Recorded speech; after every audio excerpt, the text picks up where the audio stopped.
in the scriptural place, I see. Welcome back. Tonight we continue our preparation of a reasonable answer for the hope that we have by looking at the empty tomb. It's probably the single most important historical fact for the Christian church, because Jesus told us that his resurrection was the proof of his deity, and without the empty tomb, there could not be a resurrection. Last week, I want to review real quickly, we looked at the resurrection sequence, a sequence of events that led up to the crucifixion, surrounding the crucifixion, and surrounding the resurrection. I think there were something over 30 different historical facts we looked at. And I want to remind you that these were not anything special. They were all natural facts. There was nothing that anybody would have any reason to question whatsoever if it weren't associated with the resurrection. And I want you to keep that in mind. As people offer us different ideas that are supposed to be more believable than the account in the Scriptures. We looked at some attacks on Christianity, and they basically revolve usually around 3 points. They attack the New Testament documents, trying to show that they're not reliable, and if they can do that, then they're free to go wherever they want. That's something that is done in the Passover plot. Then they claim that Jesus did not actually die on the cross, that he only appeared so. Again, this is the core of the Passover plot by Hugh J. Schoenfield, and we looked at that briefly last week. And we'll look at the swoon theory in some detail tonight, because it has to do with the empty tomb. And then there are various scenarios about what happened to the body of Jesus, ranging from the sublime to the ridiculous, and we'll look at some of those tonight. As I say, we looked at the Passover plot, kind of introduced it last week. It's a fictitious story by Schoenfield that is based on the claims that Jesus planned his own crucifixion, that he planned to take a drug to make him appear dead and swooned, and swoon introduced by the drug, and then that he faked his death, of course, and then he somehow, when he revived, was able to get out of the tomb, past the soldiers, and convince the apostles that he was God, the resurrected Son of God. We'll look at this in a lot of detail tonight. Those are simply not credible arguments. And then, of course, he uses the Tubingen theory without naming it or giving credit, that the New Testaments are products of many, many years and generations of oral transmission, and they've been enhanced and embellished, and so after many years when nobody's living that can contradict them, they're finally written down and locked in place, and that's how we got the New Testament. And we've been over that enough. We pointed to several things about Schoenfield. His handling of historical facts is horrendous. His inconsistent logic concerning the New Testament documents. In one place, you remember, he said they weren't fit to prove anything. And then a few pages later, he turns right around and enlists them as testimony to defend his beloved Jewish people who have been labeled as killers of Christ. He has the Jewish worldview of the Messiah, which is not God come to earth, but a man, like Moses, empowered by God, but not God. A man empowered by God who would use that power to free the nation of Israel from Roman domination, and they would rise to their proper place among the nations once again. That's the common Jewish view of the Messiah. And then his selection of data. He even incredibly admits, that he is filtering the data to see what part is true and what isn't, and by his own admission, that which is true is that which agrees with his premise, and that which is false is that which doesn't. Can you imagine where we could go in science today if all scientists were allowed to use that procedure? Okay, the empty tomb and their various explanations. We'll look at the easy one first. I want to point out three points regarding evaluating these kind of things that I think will serve us well as we look at different things. And the first is the handling of historical facts. We've already looked at how Schoenfield did that. Blatant disregard of historically validated and proven established facts is not scholarly, and it cannot be allowed to go unchallenged. And that's what Schoenfield does all the way through his book. Secondly, disregard unsupported claims and sarcasm. Unsupported claims, claims that people make, such as Schoenfield's claim that there was no virgin birth. He states that with no evidence whatsoever, no discussion, he just decrees it. Well, why should I accept his decree? And if he doesn't supply data, don't you think he would supply supporting information if he had it? So when I see this, I'm always skeptical that there is nothing behind it other than a guy's bias. Unsupported claims should be rejected until further information is given. Sarcasm. Sarcasm is very unscholarly, and I think it's a symptom of an underlying bias. And if a man is sarcastic in what he writes, imagine what's going on in his head. I'm reading a book. If you've been to see the movie Expelled, there's an interview with a man named Dawkins, Richard Dawkins, who's today's premier atheist. And he wrote a book called The God Delusion. And I'm reading that now. I'm just curious. And already in the first few pages, he's already told the reader that if you don't agree with him, you're an idiot. You're hopelessly bogged down in religion. And only the enlightened and free-minded can break away from religion. So sarcasm is not something that's useful. A scholarly treatise will not use sarcasm. It will use a very matter-of-fact statement of the supporting data, the facts, and then analyze the facts. And evaluate the assumptions. You know, there are always assumptions. You have to ask, why are they made? What's the motivation? Are they reasonable? And what is their justification and their impact? You know, in science, you almost always have to make some assumptions in order to get a tractable problem that you can solve. But you always have to warn the reader that you've made this assumption. And furthermore, you have to analyze it and tell him what it does to the overall theory, how it limits it, and what's the limit, the scope of this theory once you've made this assumption. Because otherwise, people will take a theory and apply it over here where it's not valid.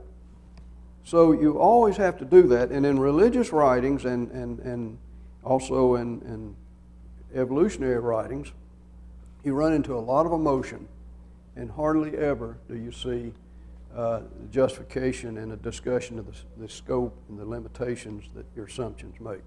So those are three things that I think you should always keep in mind. Okay, the wrong tomb theory. And we will begin by the easy one, the wrong tomb theory. It holds that on Sunday, the Jews, the Romans, and the disciples of the Christ all forgot where they had put the body of Jesus on the previous Friday. Now, this was a pretty big deal, wasn't it? This was a man that the Jews had crucified. The Romans didn't want to, but the Roman governor did under threat of being reported to Caesar that he was harboring somebody who was against Caesar. The Jews expected something to happen because he had told them he was going to be resurrected on the third day. So they suspected some kind of foul play, some kind of shenanigans. But they all forgot where they put the body on Friday, on Sunday morning.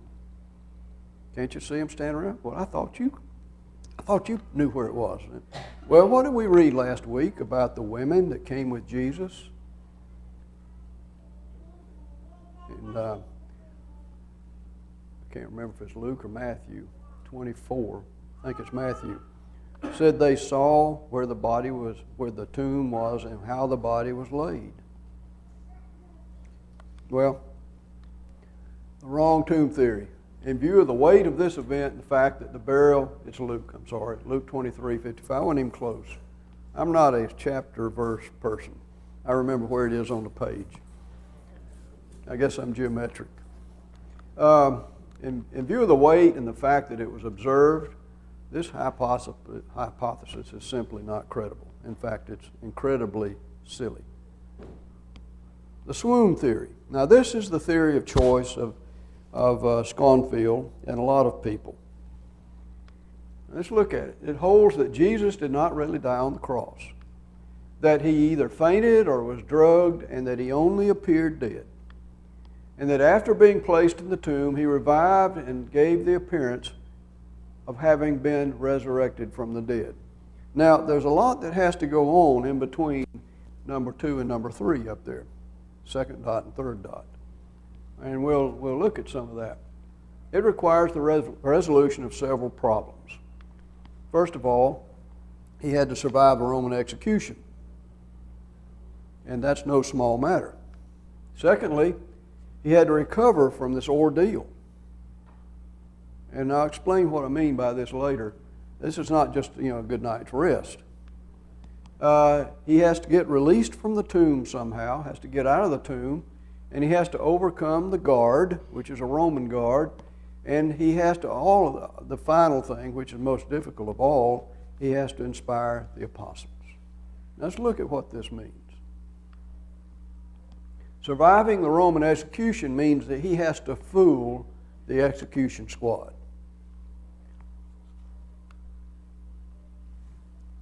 Before we go into this, let's talk about the execution squad a little bit. Roman soldiers in general were highly trained killers.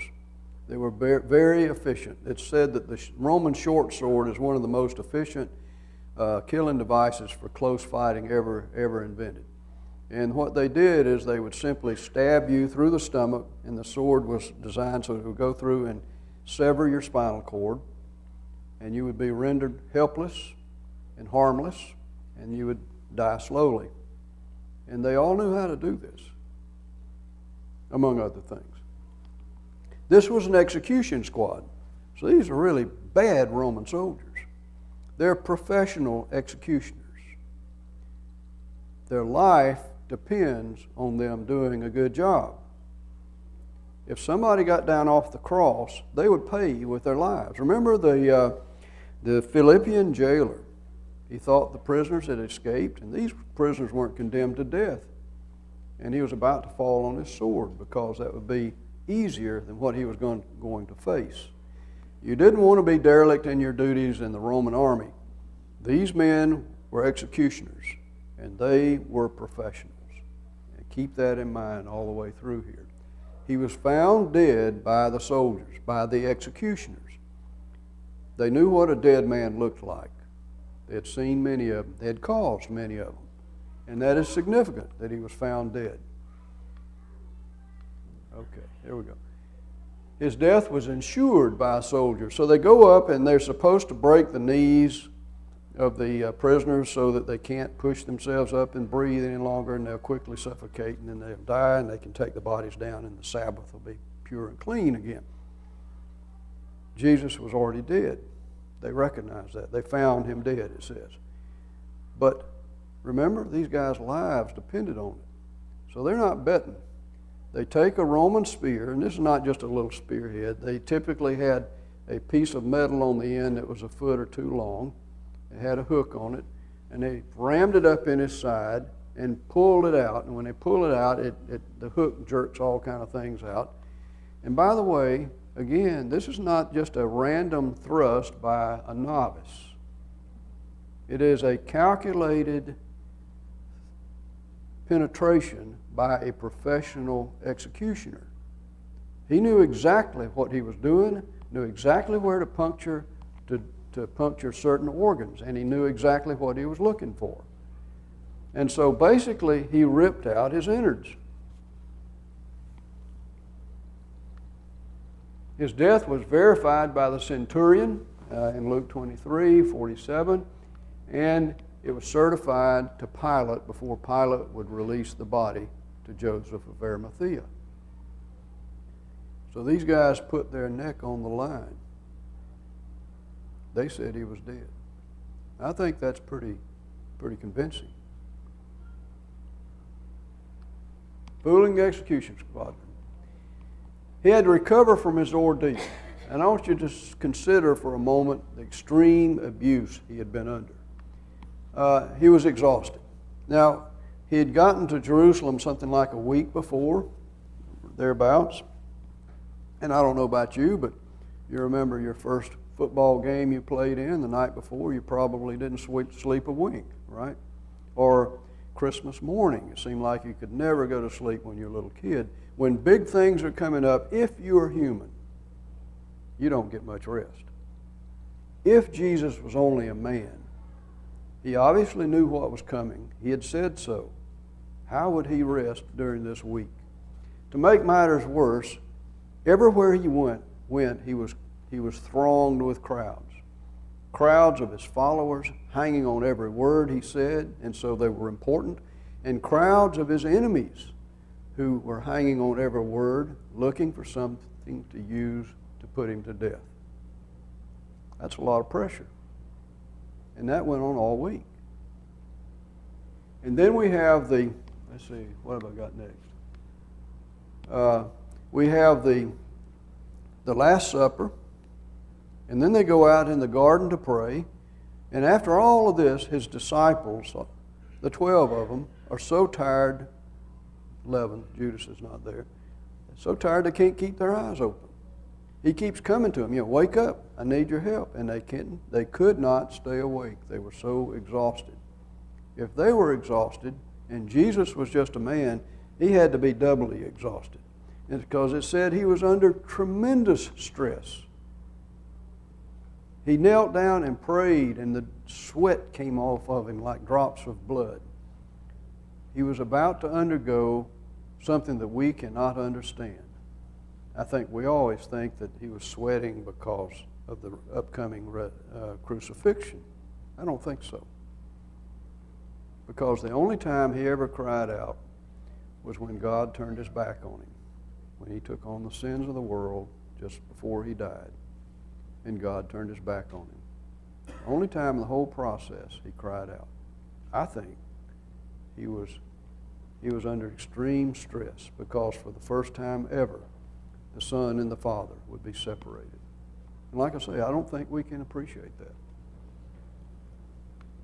He was repeatedly beaten. He was beaten by the soldiers when they came to arrest him. He was roughed up when he was under trial at Annas' house, and then at Caiaphas' house, and then the next morning before the Sanhedrin, he was slapped around. He was beaten by the Roman soldiers, and then he was scourged by the Romans. And scourging is an interesting process. I don't know if you saw the Passion or not, but there's a scene in there that a lot of people said, oh, that's exaggeration, when Christ was being scourged. And if you just caught it, you got a glimpse of a rib bone. Josephus says that's true. Josephus says he had witnessed scourgings where the bones of the people being beaten were exposed. And many people died from scourging. It's a horrible, horrible process. And you lose a lot of blood in scourging. He was scourged. After all of exhaustion, he was scourged. Then he was nailed to the cross. He hung there for 6 hours, a suffocating experience, bleeding all the time from the scourging. unable to breathe, and then his side was ripped open and his vital organs ripped apart by a Roman spear. Now, this is what I mean by he has to recover from his ordeal.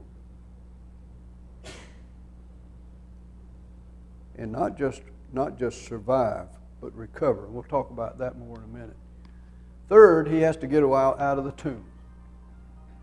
Suppose that Jesus is only human, and somehow he survived all of what we just described. How did he get out of the tomb? Now, there's some problems with getting out of the tomb. Obstacles. First, the grave clothes, and we'll look at those. Then the great stone, and then the Roman guard. Look at the grave clothes. John tells us that Joseph and Nicodemus came with a mixture of myrrh and aloes, 75 pounds. 75 pounds. And they wrapped him up in gooey strips of linen, like a mummy. Now, you know, if you were a live, healthy individual and in full vigor, and you got wrapped up like this, you probably would suffocate. Because I don't know if you've ever wrapped things around, but the more wraps you put, the tighter it gets. Each wrap applies a little more force. 75 pounds of spices, all kinds of lemon, he's wrapped up like a cast almost. That would be suffocating. Needless to say, it would be impossible to get out of. Lazarus couldn't get out of it when he was raised by Jesus. They had to let him go. So the grave clothes are a problem. Let's look at the tomb itself. It says Joseph took the body, placed it in his own tomb. He had cut out of rock. So it's cut out of a piece of rock, has one door in the front. And he rolled a big stone in front of the entrance into the tomb and went away. Now, one of the early codices of the Bible, Bizet, has written in the margins that it took sometimes as many as 20 men to roll the stone back once it had been set in place. And let me explain to you why that is. It was a big stone, like a big millstone, first of all, but you know, we could roll it across the floor here without any trouble. But let's look at how it was constructed. The stone was on an incline, and it was a flat disc type stone, and it rolled down the incline into a notch at the bottom where it was then sealed in place. Now you can see why it's hard to roll it back out of the way. And in addition, there was a second stone that was leans up against the first stone to make sure that it doesn't fall outwards. And I should also point out that on the inside of this stone, it was smooth. There were no handholds. You see, the Jews didn't expect anybody to come out of the tomb, right? This is a one-way door. So somehow, Jesus has to get out of this tomb. He has to roll this thing back up if he's going to do this by himself from the inside with no handholds. When it takes 20 men, it's sometimes to roll it out from the outside. Then there's the guard. And let's look at this separately. It was a Roman guard. We know that because the chief priest went to Pilate, the Roman governor, to obtain the sealing of the tomb and to make it fast. And so they said, give the order to send a guard. Now, if it had been the temple guard, Pilate would have not given the order. Wouldn't have been necessary. But Pilate gave the order. It's a Roman guard. And he says, take a guard and make it as secure as you can. So they go and they put the guard, they post the guard, and they seal it. Now, the seal is like you seal a letter with wax or something. It's got the imprint of probably the governor on it, and it carries the death penalty for someone who breaks that seal. That's what sealing means. It doesn't mean locking it with chains or anything. So they sealed it and posted a guard. Now, what's a Roman guard?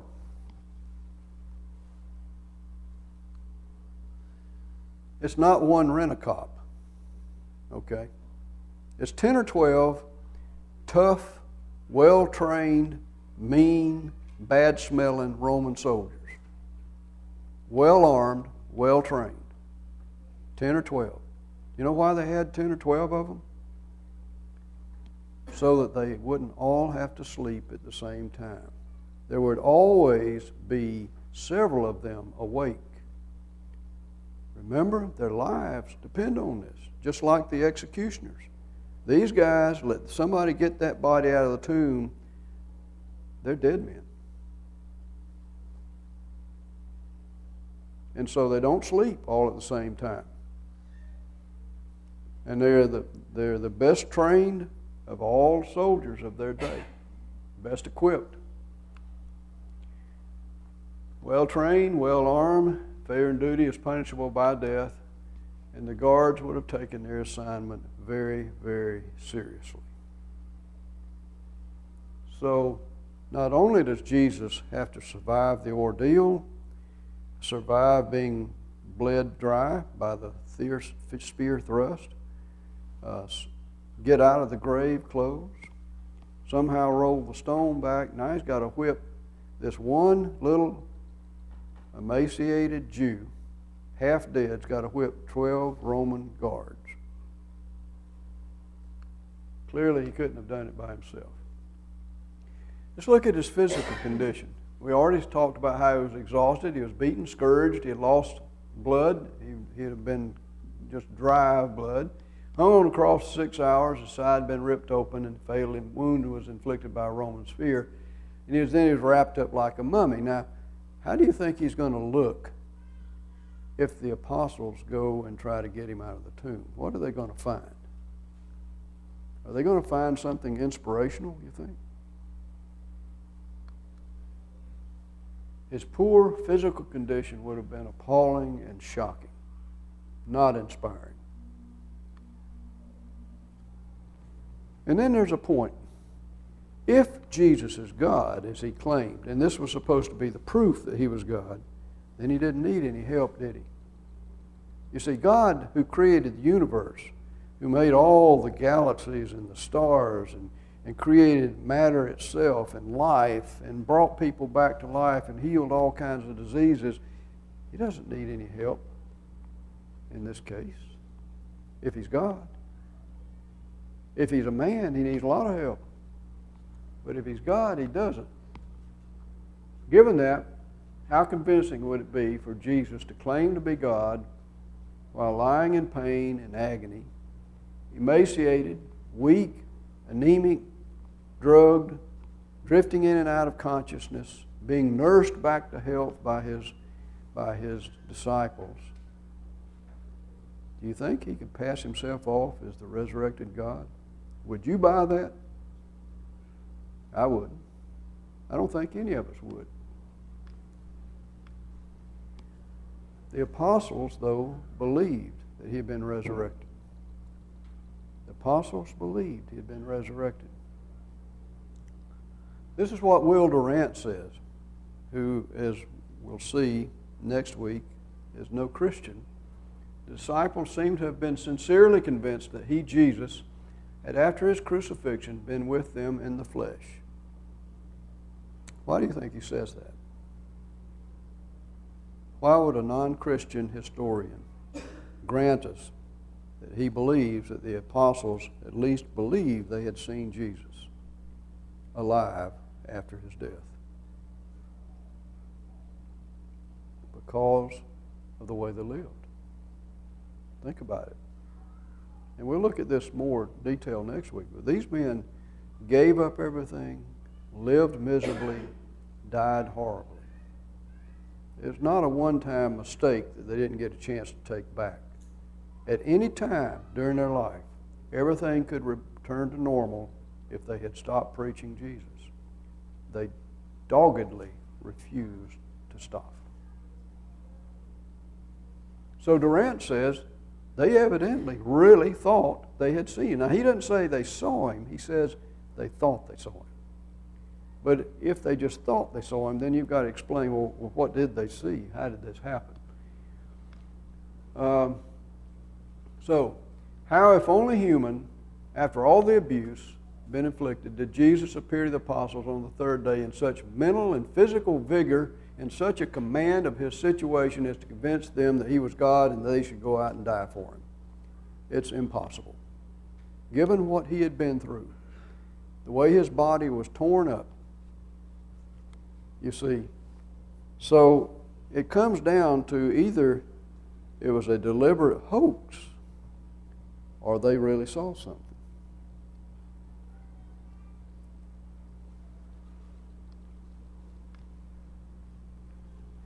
And we look at not all of them accepted it at first. Thomas was not in the room, the upper room that was locked the first time Jesus appeared there. Locked because they were afraid of the Jews and afraid of the Romans, and they were cowering in the upper room. And Jesus appeared suddenly, kind of like the sphere did in Flatland. And Thomas wasn't there. And so Jesus disappeared as mysteriously as he had come, and they told Thomas about it, and he says, I won't believe unless I can touch the scars in his hand and put my hand in his side. And so a week later, Jesus appears again in the still locked upper room with among the still cowering disciples. And he confronts Thomas. And I'm thankful for Thomas. Because Thomas, there's a little of Thomas in all of us, I think. We'd like to see. And Jesus says, reach out and touch. He says, you believe because of what you've seen, but blessed are those who believe and don't see. And that's us.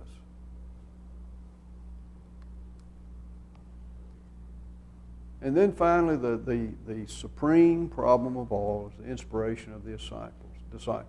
Not enough to deliver a physically spent, mortally wounded Jesus from the tomb. But then what are we to conclude? And the only reasonable conclusion, I think, is that the apostles saw Jesus strong, determined, dynamic in personality, and in full control. You see, if they believed they had seen the resurrected Christ, that would be a basis for their lives. Their lives would be no mystery any longer. They were willing to live lives that probably most of us would not be willing to live. They were willing to die in a way that most of us would avoid at all cost. And they did this gladly. What else could motivate that other than the belief that dying is not the end and there's something better beyond death? They had seen the resurrected Christ. Durant admits they at least thought they had seen him. The question for the skeptic then is, how did Jesus do this if he was only a man? And it's simply impossible. Everything is documented, all natural facts, and they all point to one thing, a supernatural event. So, conclusion, the swoon theory is simply not credible. It's not a credible explanation of the simple historical facts of the empty tomb and the effects of the claimed resurrection on the disciples of Christ. If not for the implications of the resurrection, there's not a one of these facts that we've quoted that wouldn't be automatically accepted by everybody. And so, unless you've got a predisposition against the supernatural, what's so remarkable about the simple statement that Jesus died on the cross? And that's what all this elaborate theory is about, trying to explain that he didn't really die.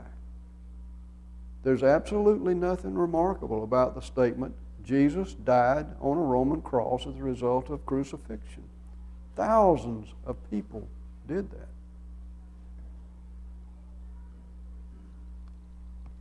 Okay, the stolen body theory. If the tomb was empty and Jesus wasn't resurrected, then somehow, and nobody knew where his body was, then it must have been stolen, right? So the stolen body theory. All right, so for this argument to be credible, it must answer three fundamental questions. Number one, when could this have happened? Number two, how could the body have been taken? Remember, there was a guard. And number three, who could have taken the body? So when, how, and who. Let's look at these in order. When could it have happened? Well, following the burial on Friday, a guard was posted on Saturday until Monday morning. You remember the Jews came to Pilate and they said, "We heard this man claim he'd be resurrected on the third day. Therefore place a guard, or somebody will come and steal his body, and it'll be worse than everything was before." So they placed a guard on Saturday. And they stayed there, were to stay there until Sunday, first day of the week. Now, the body would have had to have been taken either before or after the posting of the guard. Right? I mean, that's pretty basic. There's no other possibility. All right, so the body could not have been removed before the guard was posted. Now, why did I say that? Well, for the simple reason that the Jews, when they went to place a guard there, you can believe that they would have checked before they sealed the tomb to make sure that the body was still there.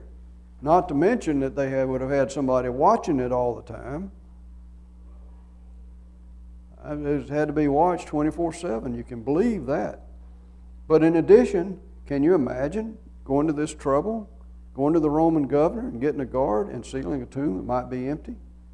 No way. They would have checked to see that the tomb still had the body in it. And if it didn't, then Jesus' claim would have been nullified already.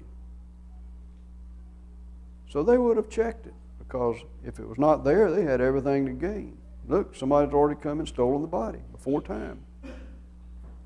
The body was still there when they posted the guard on Saturday, no doubt about it. So that means it has to have been stolen after the guard was posted.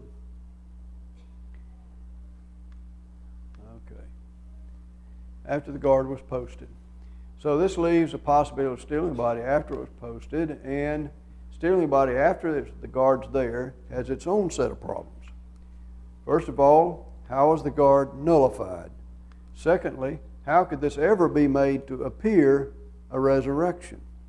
And thirdly, how could the disciples possibly have been inspired? Let's look at the guard a little bit. The Jews propagated the story. When the chief priests met, they offered money to the guards and told them to spread the story that the body had been stolen by the disciples while they were asleep. Remember what we said about the guard? Why there were 12 of them? With what kind of vigor they would have done their job?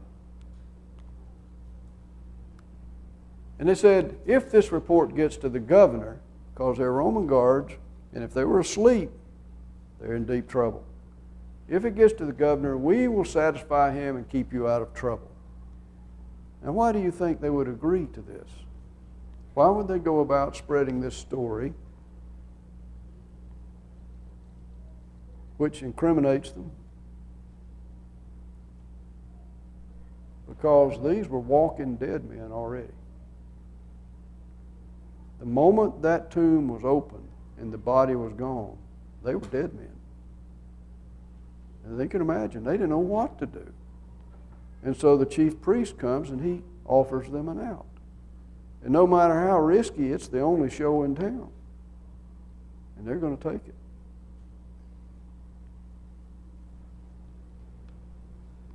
A Roman guard, as we said, consists of 10 or 12 soldiers. They were well trained, well armed. The failure in duty was punishable by death. So the guards would have taken their job very seriously. They would have never all gone to sleep. They would have been very alert. And it was only after that the body was miraculously taken. And what could they say? They're going to get found out. They were derelict in their duty. Their only hope was the chief priest, keeping Pilate off of them.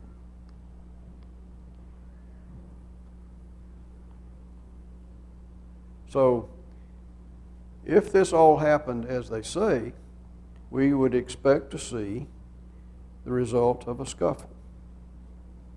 The guards would not have simply let somebody come and get the body. By the way, if they were asleep, how did they know who took the body? The story itself is inconsistent. But there would have been guards and disciples all over the place, because there would have been a huge fight. And all the guards would have had to have been extinguished in order to take the body. And that didn't happen. So the story that all the Roman soldiers making up the guard detail at the tomb went to sleep at once is simply not credible. Who could have taken the body? Well, there are only three possibilities: the Romans, the Jews, and the disciples of the Christ. Now, everybody thinks disciples of Christ. Let's look at the first two and eliminate these in order. The Romans. What do we know about the political environment of the time? Well, we know that Palestine, Judea, was a thorn in the Roman side. This place was full of people that were radical. They were highly religious. They were motivated. They were always revolting. And Pilate was assigned to go there and keep the peace. And that was no political plum for Pilate. It was a place, an assignment that many men's careers could be lost on. So he wanted to keep the peace. Now, what do we know about the Messiah? Well, the Jews thought, and the Romans knew what the Jews thought, that the Messiah was going to come during Passover at Jerusalem, and he would lead the Jewish people against Rome and win their freedom. That's what everybody thought. So what do you think the Romans thought about a Messiah? What do you think they would think about a Messiah that could be resurrected from the dead?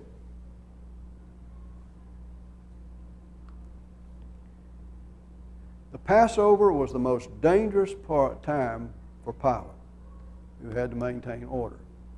And considering the political environment, the general unrest in the region, the expectations of a Messiah and what he would be, and Pilate's orders to keep the peace, the Romans did not want the Messiah to appear, much less one that could rise from the dead. The Romans would not have removed the body, period. How about the Jews? Well, it's almost laughable. Jesus was a threat to the Jewish leaders. What did they say in John? If we let this man go on, everybody, the world will follow him, and they will revolt, and the Romans will come and take away our country, and most importantly, our position. He was a threat to them. They're the ones who had Jesus crucified in the first place, to protect their place in society. They had the tomb sealed so that it wouldn't appear. Nothing could make it appear he had been resurrected. The last thing they wanted was the establishment of a competing religion.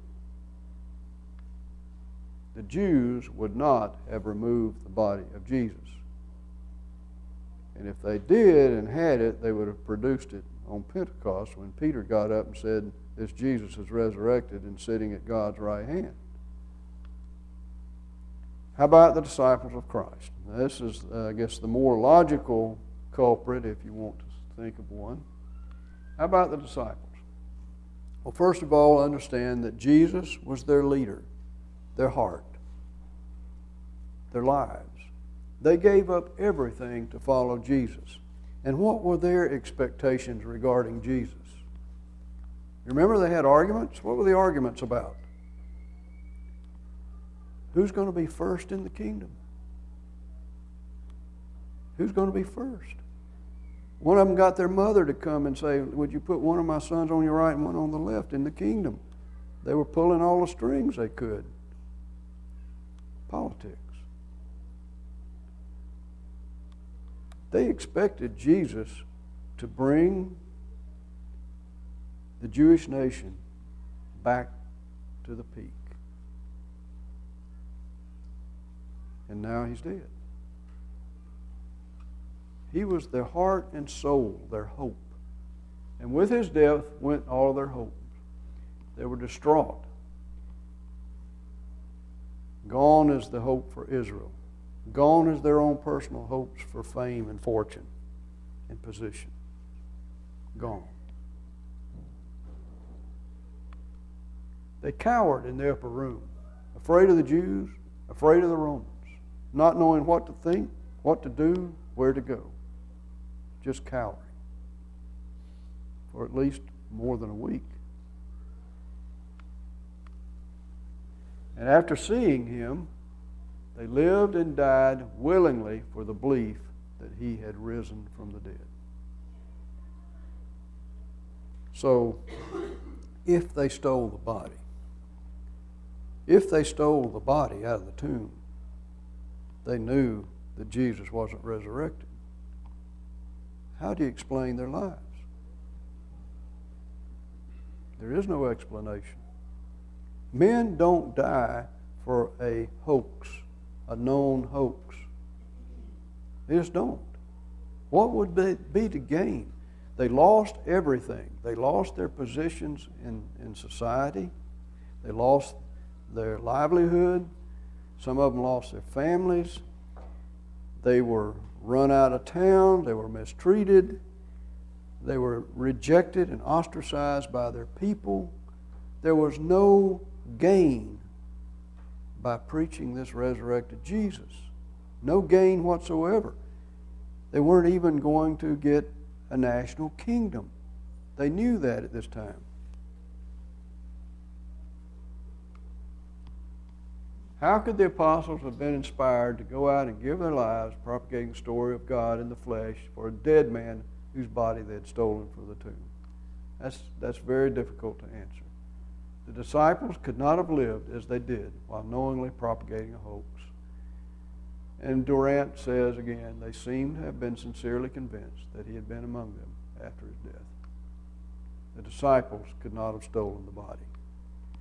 So, the stolen body theory fails, as did the swoon theory and the wrong tomb theory and all the other theories. The fact that no credible natural answer can be found to any of the three simple historical facts that the tomb was empty, the body was missing, and the disciples became inspired and underwent a transformation that we'll look at next week. So in conclusion, the resurrection meets all of the criteria to demonstrate the supernatural. Remember when we were talking about flatland, what the sphere had to do? He had to do something that could be observed but was impossible in the two-dimensional universe. God has the same problem. He has to do something that we can see, we can observe, we can measure, but at the same time it has to be totally impossible within the laws of nature. And the resurrection meets that criteria. It's an event that only God could have produced, and it is documented beyond any reasonable doubt. And we will look at things, and you will see that the only reason they are rejected is because of this, anti-supernaturalism. Next week, we'll look at the transformation of the apostles and the conversion of Saul of Tarsus. Two key points for Christianity. Thanks for coming. I think we made it.